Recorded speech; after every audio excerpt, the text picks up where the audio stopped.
사랑하고 축복합니다. 그리고 감사합니다. 사랑하고 축복합니다. 너무 감사합니다. 우리 딸들도 사랑하고 축복해.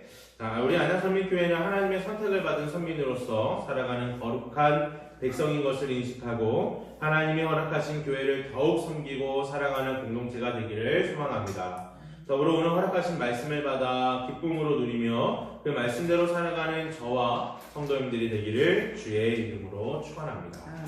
자, 오늘 본문을 묵상하면서요, 이 묵상하고 설교를 준비하는데 저에게 좀 어려움이 있었습니다. 어떤 어려움이 있었냐면요, 바로 이 찬양에 대해서 좀 생각을 해봤을 때, 이 찬양이 정말 우리 안에서는 너무나도 일반적이고 너무나도 친근한 것이잖아요.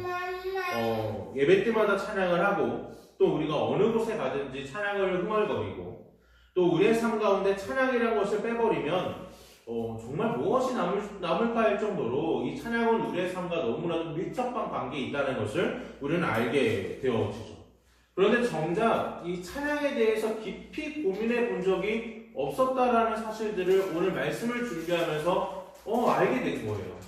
도대체 이 찬양을 내가 어떻게 생각을 해야 되지? 이 찬양이 정말 하나님께서 우리 가운데 분명히 주신 것인데 이 찬양을 정말 오늘 이 말씀을 나눌 때 성령이 충만한 찬양의 공동체라는 이 설교의 제목을 잡았는데 과연 이 성령이 충만한 찬양이 뭘까라는 것을 정말 깊이 고민을 하게 되었습니다. 근데 이런 고민에 있어서 정말 자유롭지 못했던 것이 뭐였냐면 바로 옛날에 어르신들이 가르쳐 주셨던 찬양은 곡조 있는 기도다 라고 배워왔던 이 내용이 저를 이렇게 올가매어서 다른 것들을 생각하지 못하게 하더라고요. 그래서 이 모든 것들을 좀 내려놓고 정말 본질적인 내용들이 무엇일까라는 것을 좀 깊이 생각을 해보려고 했습니다. 자, 그런데 곡조 있는 기도다라는 이것이 찬양이라는 생각이 우리 안에 깊이 들어오니까 우리 안에 무엇이 계속해서 무엇이 이렇게 우리 가운데 공격하게 되냐면 어떤 사람들은 찬양을요 이렇게 생각을 해요. 노래를 잘해야 하는 것이 찬양이다 라고 생각하는 경우들도 이따금씩 있다라는 것입니다. 예를 들어서 우리 교회 안에 예배를 섬기고 있는 찬양대나 성가대 같은 경우에는 실력이 참 중요해요. 근데 이 실력이 참 중요한데 그 실력에 대해서 조금 떨어지면 마치 찬양에 대한 많은 것들을 좀 깎아내리는 것처럼 생각하시는 분들이 이따금씩 있다는 것입니다. 과연 그러면 이 찬양은 곡조에 있는 기도니까 우리가 멜로디를 잘 섞어서 정말 노래를 잘 해야지만 하나님이 받으시는 걸까? 이런 내용들이 우리 안에 좀 이렇게 생각을 해나가면서 이것에서 자유로울 수가 없는 거예요. 그래서 오랫동안 제 주변에 찬양 인도를 해오거나 아니면 이 찬양에 대해서 오랫동안 생각을 해오셨던 분들에게 갑자기 전화를 드렸어요. 전화를 드려서 찬양에 대해서 어떻게 생각하시냐라는 이런 생각들을 세 분에게 질문을 했습니다. 근데 이 세 분에게 갑자기 전화해서 목사님 이 찬양에 대해서 어떻게 생각하세요? 라고 갑자기 질문을 했더니 다들 순간 당황하시더라고요. 순간 당황하시면서 뭐 이렇게 갑자기 어려운 질문들을 나에게 던지냐라고 얘기를 하길래 오랫동안 찬양에 대해서 생각을 했고 찬양에 대해서 깊이 고민을 하셨던 분이니까 이것에 대해서 저보다 훨씬 더 많이 고민했을 것 같아서 질문했습니다 라고 했더니 잠깐 고민하시더니 정말 많은 이야기들을 해주셨어요. 그 이야기들에 대한 내용들을 좀 정리를 하면 네 가지가 되는데 첫 번째는 이 찬양은요 하나님을 경배하고 경외하는 것이다. 이것을 어떤 다른 목사님은요 뭐라고 표현했냐면 하나님을 칭찬하는 거다 라고 표현하기도 했어요. 하나님을 칭찬하는 것, 하나님의 이름을 높이는 것, 하나님을 경배하는 것이 찬양이라고 이야기했고 두 번째로 찬양은 그 대상이 분명히 하나님이셔야 된다라고 얘기했습니다. 그래서 이 찬양의 가사 가운데 하나님이라는 이름이 빠져 있으면 그것은 찬양이라고 보기 힘들다라고 이야기하시는 분들도 있었어요. 자, 그리고 세 번째로는요, 찬양은 멜로디보다 찬양의 가사를 더 중요시 여긴다는 거예요. 어떤 목사님은 찬양의 가사를 다시 한번 살펴보시고 정말로 자주 부르는, 우리가 정말 익히 많이 부르는 찬양을 더 이상 부르지 않으신다고 얘기합니다. 이것은 성경과 비배된라는 이 생각을 가지고 있어서 찬양에 대해서 철저하게 다 이렇게 조금 말씀에서 벗어나는 내용들은 다 걸러내고 정말 이 말씀 앞에서 참 합당하다라는 찬양만 가지고 찬양을 인도하시는 목사님이 있다는 것을 보면서 이렇게 찬양이 참 우리 안에서 많이 고민되어지고 이 찬양을 통해서 우리 성도님들의 믿음과 신앙을 잘 세울 수 있겠구나라는 것을 좀 같이 고민을 해볼 수 있었습니다. 또한 찬양은요, 이 찬양은 하나님이 주신 은혜와 사랑에 대하여 반응하는 열매라는 거예요. 이 목사님들이 같이 질문해 나가면서 참 어떤 목사님들이 이 말씀을 하시는데 그렇구나. 내가 찬양에 대해서 왜 이런 고민을 해보지 못했을까? 라는 생각을 하게 되었습니다. 왜냐하면 이 찬양은요, 정말로 우리 믿는 사람들의 특권이고 열매라는 거예요. 하나님이 주신 은혜로 인하여서 우리의 마음 가운데 가득하여 채워질 때 우리가 우리 마음속에서부터 고백되어지는 것, 우리 마음속에서부터 하나님을 향한 찬양과 영광을 돌리는 것, 바로 믿는 사람들만이 하는 열매이고 믿는 사람들만이 하는 특권이라는 사실인 거죠. 그러고 해서 우리가 흥얼거리든 우리가 노래를 잘하지 못하든 어떤 상황 가운데 있든 간에 상관없이 우리가 하나님의 이름을 노래하고 하나님의 이름을 경배하고 하나님께 감사하는 것 자체가 바로 뭐예요? 찬양이라고 이야기하는 것입니다. 참 저는 이 말씀을 준비하면서 목사님들과의 이 대화를 통해 사실은 이 세 분에게 통화하는데 1시간이 넘게 걸렸어요. 여러 가지 고민들을 하고 여러 가지 질문들을 해나가면서 한 분당 20분, 30분 뭐 이렇게 통화를 하다 보니까 시간들이 많이 지나가더라고요.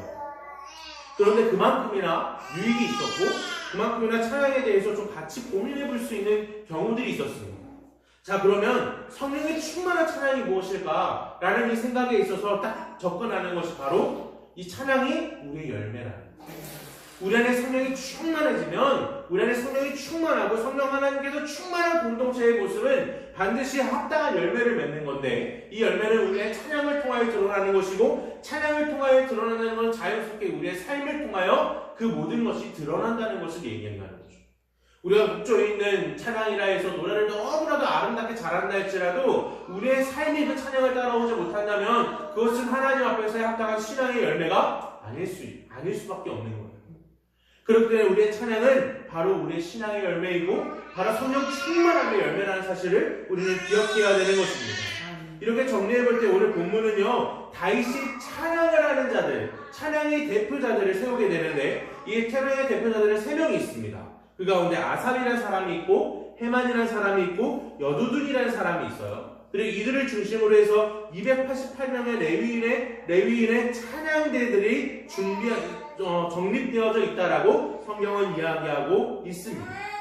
근데 이렇게 이야기하는 이 사람들은 과연 어떤 사람들일까? 라는 생각들이 조금 궁금해지기 시작했어요. 과연 어떻게 이들은 하나님의 찬양대가 됐을까? 하나님의 찬양대에 대한 기준이 무엇일까? 라는 것에 대한 생각을 해나가면서 오늘 말씀을 같이 더 좀 깊이 묵상하려고 노력했습니다. 자, 근데 이 가운데 한 가지 중요한 사실들을 깨닫게 하는 것이 있었어요. 무엇이었냐면 바로 우리 금요철야 때 나눴던 24장에 대한 말씀이에요. 24장은요 어떤 말씀을 하냐면 다윗이 이 찬양대에 앞서서 제사장들에 대한 모든 개편을 시작하거든요.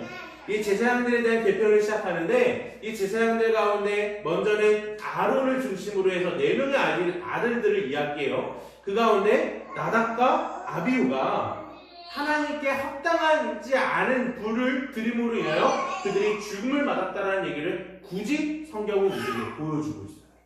그래서 그것을 통하여 우리가 무슨 얘기를 했냐면 성령의 충만한 예배가 합당한 예배, 곧 우리가 하나님께 드리는 제사는 성령이 충만하지 않으면 하나님의 방법대로 드리지 않으면 안 되는 것입니다 라고 이야기를 분명히 했었습니다.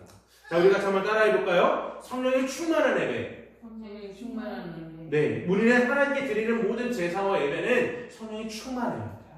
자연스럽게 우리가 드리는 찬양 또한 성령이 충만해야 된다는 것을 우리는 기억해야 된다는 거죠. 자, 그리고 이 성령이 충만하다는 것은 자연스럽게 무엇과 연결되었냐면 이 제비를 뽑는다 라고 해서 하나님을 철저히 의지하고 동등하고 차별이 없는 공동체로 연결되어진다는 사실들을 이 금요철야 때 확인했었죠. 우리 한번 따라해 볼까요? 동등하고 차별이 없는 공동체. 차별이 없는 공동체. 네, 이러한 모습이 정말로 성령의 충만한 모습 안에서 나타난다고 얘기했습니다. 자, 그렇게 해서 이 가운데 많은 이 가문의 수가 있던 없든 상관없이 이 24반차를 통하여서 2명씩 이 1년을 잘 2주씩 감당할 수 있도록 성경은 정말로 이 동등하고 차별 없이 이 모든 레위인들, 곧 제사장들의 제사의 역할을 다 감당할 수 있도록 만들어놨다는 것을 우리 금요철학 때 같이 말씀을 나누었습니다. 자, 그러면 오늘 이 성령의 충만한 찬양의 공동체는 어떠한 모습이 있어야 될까라는 것에 대해서 더욱더 깊이 고민할 수밖에 없었어요. 자, 그 가운데 우리가 힌트를 얻을 수 있는 사람들이 누구냐면 바로 아삽과 여두둔과 헤만이라는 사람들입니다. 이 아삽과 여두둔은요, 심지어 시편 가운데 많은 시도 고백했던 자예요. 아삽의 시다, 아삽의 찬양이다 라는 이 글귀들을 많이 보셨을 거라 생각합니다. 또한 이들의 아삽과 여두둔의 시는요, 대표적으로 어떤 내용들이 많냐면 첫 번째로는 하나님이 행하신 일들에 대한 찬양이, 하나님이 행하신 일들에 대한 고백과 경배와 감사가 가득 차여져 있어요.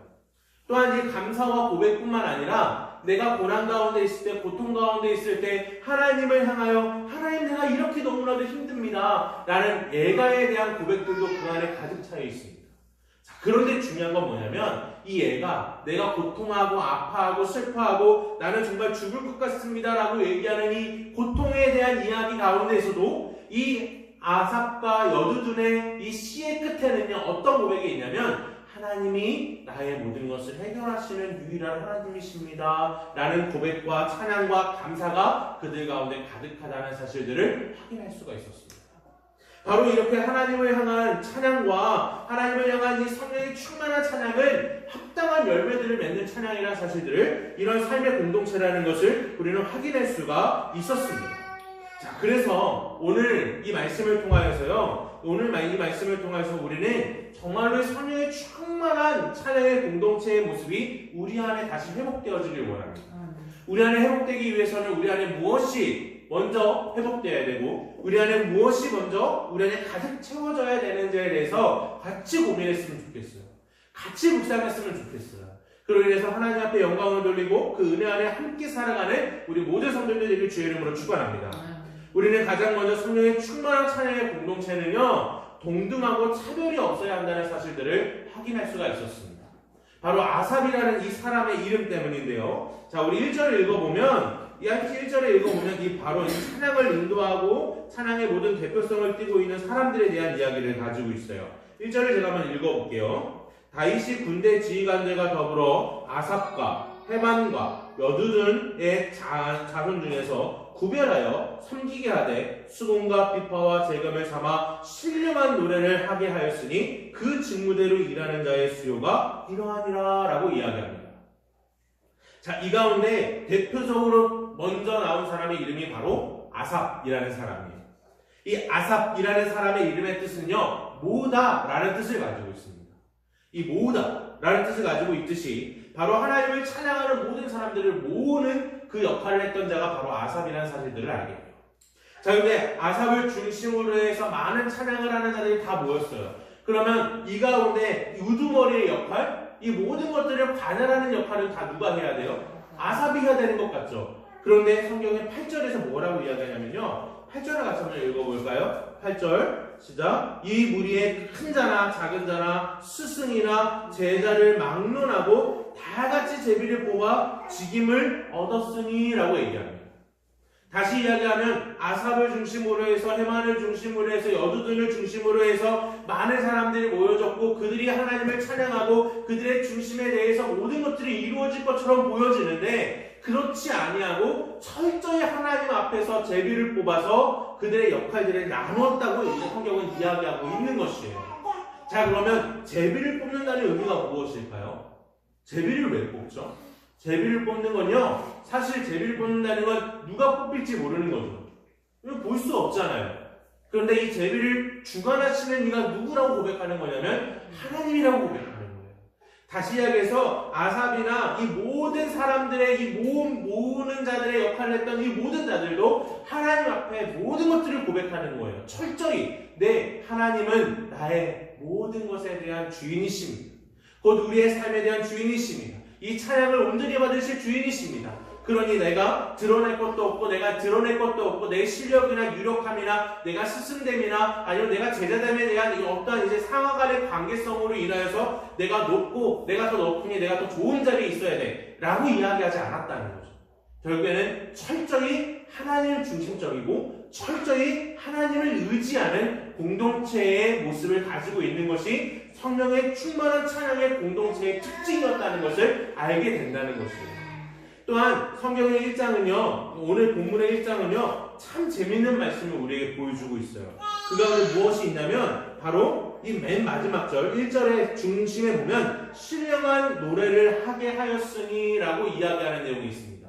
자, 한글 성경에서는 신령한 노래를 할까라고 고백하고 있는데 이것을요 원문적으로 해석을 하면 신령한 노래라고 고백되어 있지 않아요. 신령한 애원하는 자라고 고백되어 있어요. 다시 얘기하면 지금 이 찬양대들은 노래하는 자들이 아니라 뭐 하는 자들이에요? 예언하는 자들이라고 성경은 이야기하는 거예요. 그러면 예언하는 자들은 미래를 보는 것을 이야기하는 게 아니고요, 하나님의 말씀을 전달하는 자라고 이야기되어지는 거예요.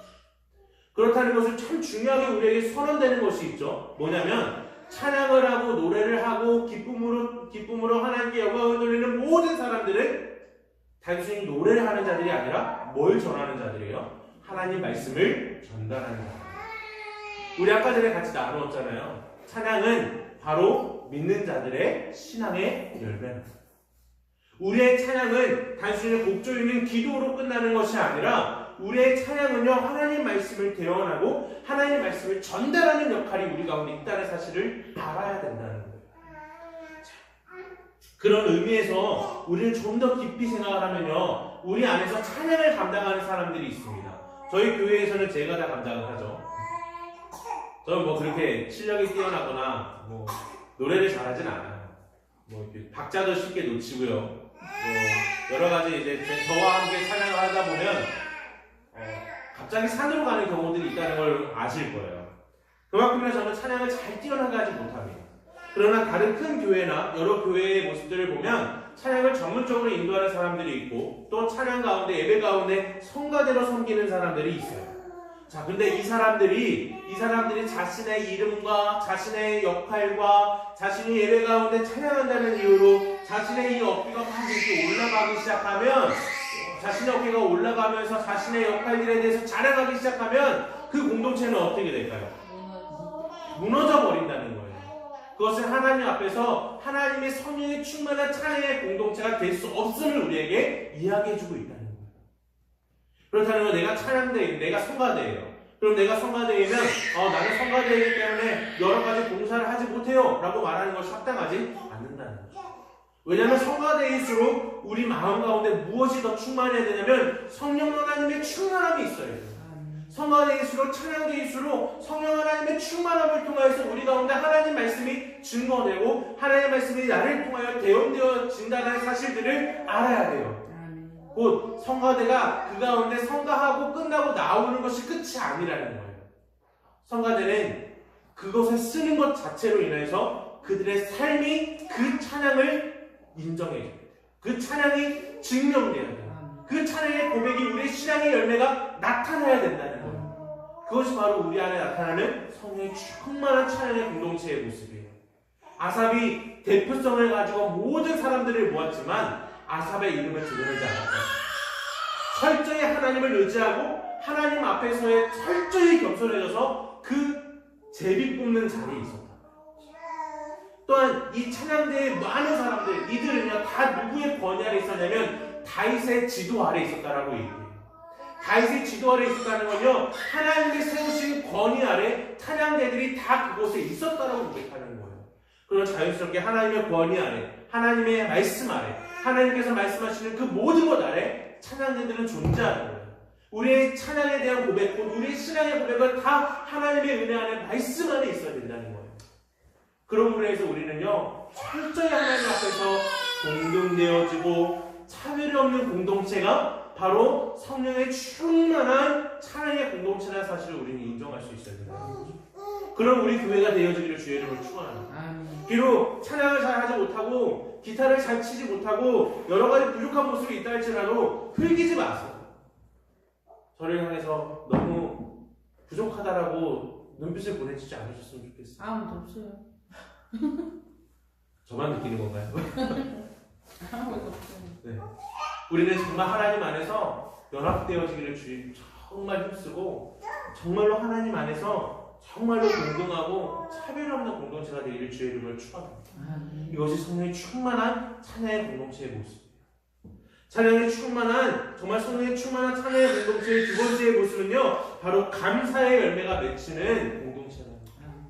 감사의 열매가 맺히는 공동체, 바로 여두둔에 대한 이야기를 해야 됩니다. 이 1절에서 보면 찬양의 지도자인 아삽과 함께 언급된 여두둔의 이름의 뜻은요, 손을 들다 감사하다 라는 의미를 가지고 있어요. 그래서 이 여두둔에 대한 이 고백에 대한 내용을 읽어보면 자연스럽게 정말로 그가 하나님을 향한 얼마나 많은 감사와 얼마나 하나님께 이 고난 가운데서 하나님만이 우리의 길입니다라는 고백을 하는 것들을 보게 되었어요. 또한 특별히 감사라는 것은요, 바로 우리의 신앙이 얼마나 건강한지 증명할 수 있는 시금석.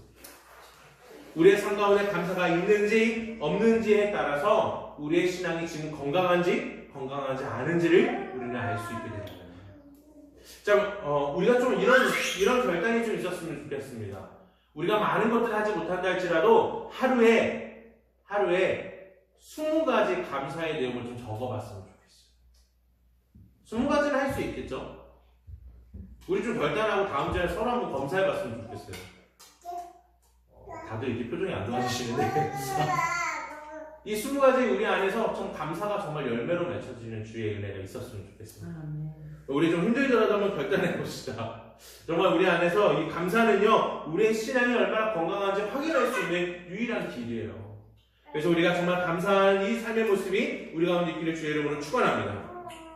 그러므로 해서 정말 우리 안에서 이 정말로 성령의 충만한 찬양의 공동체라는 이 사실은요, 우리 안에 실력이 뛰어나거나 아니면 그 노래소리가 너무나도 아름다운 것으로 인하여 증명되는 것이 아니라 바로 무엇으로 증명돼요? 감사함으로 증명된다는 것이에요. 자, 우리 가운데 정말 유명한 찬양이 하나 있습니다. 무엇이냐면 잊기만을 아실 거예요. 너는 내 아들이다. 내 아들이라 라는 이 찬양 다 아시죠? 네, 이 찬양의 작사가가 누구냐면 이재왕이라는 시인이거든요. 이재왕이라는 시인인데 이분은요 4살 때부터 누길병을 걸려서 정말 짧은 생을 살다가 돌아가셨어요. 33세까지만 살다가 생을 마감하고 하나님께 돌아갔는데 사실 33세면 저보다 어린 거거든요. 근데 정말 일평생 누길병으로 인해서 근육이 빠지고 모든 것이 굳어지는 이런 환경 속에서도 정말 하나님을 찬양했던 사람입니다. 그래서 이재왕 씨는요 4살 때부터 이 병을 앓았고 그는 20년이 넘는 시간 동안 자신의 힘으로 한 번도 일어서 보지 못한 사람이었어요. 자신의 힘으로 한 번도 몸을 일으켜 본 적이 없는 사람이에요. 그는 밥을 먹거나 씻는 것까지도 누군가의 도움이 없이는 도저히 해낼 수 없는 1급 장애인이었습니다. 이재왕 씨는요 자신의 삶을 비관하여서 자살 시도를 몇 차례나 하였습니다. 그런데 번번이 실패했습니다. 먼저는 자신의 몸이 굳어있기 때문에 죽을 수가 없는 거죠. 그러던 중에 시인은 자신을 위해 십자가에서 죽으신 예수님을 알아가면서 그 마음속에 희망을 갖기 시작했어요. 그 주님의 은혜에 너무 감사해서 그 감격을 한 편의 찬송시로 써내려기 시작했고 그런 시가 무려 500편이 됐어요. 그가 예수님을 만나고 33세까지 사는 동안에 500편의 찬양시를 남겼다는 것을 이야기한다는 거죠. 그러던 중에 그는 시편 27절에 2장 7절에 여호와께서 내게 이르시되 너는 내 아들이라 오늘날 내가 너를 낳았도다는 이 말씀을 듣고 한편의 찬송시를 써 내려가기 시작했습니다. 그 시는 다음과 같아요. 힘들고 지쳐 낭망하고 넘어져 일어날 힘 전혀 없을 때에 조용히 다가 손잡아 주시며 나에게 말씀하시네. 나에게 실망하며 내 자신 연약해 고통 속에 눈물 흘릴 때에 못 자국난 그 손길 눈물 닦아주시며 나에게 말씀하시네. 너는 내 아들이라 오늘날 내가 너를 낳았도다. 너는 내 아들이라 나의 사랑하는 내 아들이라. 힘들고 지쳐 낭망하고 넘어져 일어날 일 전혀 없을 때에 조용히 다가와 손잡아 주시며 나에게 말씀하시니 나에게 실망하며 내 자신 연약해 고통 속에 눈물을 흘릴 때에 못 잡는다는 그 손길 눈물 닦아주시며 나에게 말씀하시니 너는 내 아들이라. 오늘날 내가 너를 낳았다. 너는 내 아들이라. 나의 사랑하는 내 아들이라. 언제나 변함없이 너는 내 아들이라. 나의 십자가 고통 해산의 그 고통으로 내가 너를 낳았으니 너는 내 아들이라. 나의 사랑하는 내 아들이라. 너는 내 아들이라. 오늘날 내가 너를 낳았으니 너는 내 아들이라. 나의 사랑하는 내 아들이라. 나의 사랑하는 내 아들이라. 이 찬양의 가사를 써내려간 이재명 시인의 영성을 좀 생각하게 되었어요. 그가 정말로 성령에 충만하지 아니하였다면 이 시인은 이렇게 고백할 수 없었을 거예요. 몸은 굳어있고요. 근육은 빠져가고요. 아무것도 하지 못해요. 심지어는 밥을 먹고 씻는 것조차도 누군가에게 도움을 얻어야 되는 상황이에요. 또한 그는요, 그런 몸이기 때문에 배울 수도 없었어요. 그래서 그가 졸업할 수 있었던 곳은 딱 한 번 초등학교밖에 없었어요. 그렇다는 것은 자연스럽게 그에게 지식도 없었고 시에 대한 이해도 없었고 능력도 없었단 말이에요. 그러나 하나님을 향한 감사, 하나님께서 나를 구원하셨다는 이 내용들에 대한 감사, 나를 구원하신 예수 그리스도의 그 십자가에 대한 감사가 바로 그의 삶을 온전히 이끌어갔고, 그러므로 해서 그의 신앙에 대한 이 고백, 감사에 대한 고백, 곧 그의 하나님 앞에서 함께 하시는 성령의 충만한 신앙에 대한 열매로서 나타나는 이 감사에 대한 내용이 바로 그 이재왕 시인의 일평생을 붙잡았다는 거예요. 그가 짧은 인생 33세를 살았지만 그러나 성령의 충만함으로 말미암아서 그가 고백되어지는 것, 힘들고 지쳐서 아무것도 할 수 없고 낭만해서 아무것도 할 수 없지만 그러나 오늘도 말씀하신다는 거예요. 너는 내 아들이라. 아멘. 바로 이러한 찬양을 고백하고 이러한 고백에 대한 내용 가운데 가장 중심에 있는 것이 무엇입니까? 바로 감사예요. 우리의 삶 가운데 감사는요, 우리가 잘 될 때, 아니면 우리가 건강할 때, 우리가 이 모든 사업에 대해서 성공할 때에만 있는 것은요, 진정한 감사가 아니에요. 그것은 밖에 있는 사람들도요, 예수님을 믿지 못하는 사람들도요, 잘 될 때 감사하는 건 누구나. 그러나 우리는 하나님 안에서 내가 예수 그리스도의 십자가의 사건과 이 부활의 사건과 내 안에 성령 하나님의 충만함으로 인하여 하나님을 찬양하는 공동체의 모습 안에 있는 존재들이라면 우리는 내 삶 가운데 건강하지 못할지라도, 내 삶 가운데 정말로 평안하지 못할지라도, 내 삶이 전쟁터와 같고 고통 가운데 있는 것 같아 할지라도 우리는 고백할 수 있어야 돼요. 하나님 감사합니다. 하나님 감사합니다. 여두둔이라는 이 사랑, 곧 이 찬양대의 주인처럼 정말 내가 손을 들고 하나님 감사합니다라는 이 고백이 우리의 삶 가운데 있어야 됩니다. 왜냐하면 우리는 성령 하나님의 충만한 은혜를 받은 이 성령 하나님의 충만한 찬양의 공동체이기 때문에 우리 그런 공동체가 되기를 주의 이름으로 축원합니다. 우리 입술에 감사가 떠나가지 아니하는 귀한 우리 공동체가 되기를 주의 이름으로 축원합니다. 우리 세 번째로 성령 충만한 찬양의 공동체는요, 온전히 진실하고 신실하다는 것입니다. 바로 해만에 대한 이야기인데요. 자, 1절에 등장한 찬양대의 지도자인 아삽, 그리고 여두둔과 함께 기록된 인물은 바로 해만이라는 사람이었습니다. 이 해만이라는 사람은 성경 가운데 뭐라고 이야기하냐면 왕의 선견자라고 이야기합니다. 왕의 말씀을 대언하는 자라고 이야기하는 거예요. 그리고 이 사람의 이름의 뜻은요, 진실하다, 신실하다라는 이름의 뜻을 가지고 있습니다. 자, 그런 것처럼 바로 이 해만은요, 하나님을 향하여 진실하고 신실하게 하나님을 바르겠다는 것을 알게 되었죠. 바로 우리가 정말 하나님을 찬양할 때 우리 안에 있는 가면들을 다 벗어버려요. 내가 하나님을 찬양할 때 내가 사회적 지위, 아니면 내가 나이가 많다는 것, 아니면 내가 여러 가지 내 안에서 나를 포장할 수 있는 모든 것들을요, 우리는 하나님 앞에 다 벗어놓고 하나님 앞에 진실하게 나갈 수 있어요.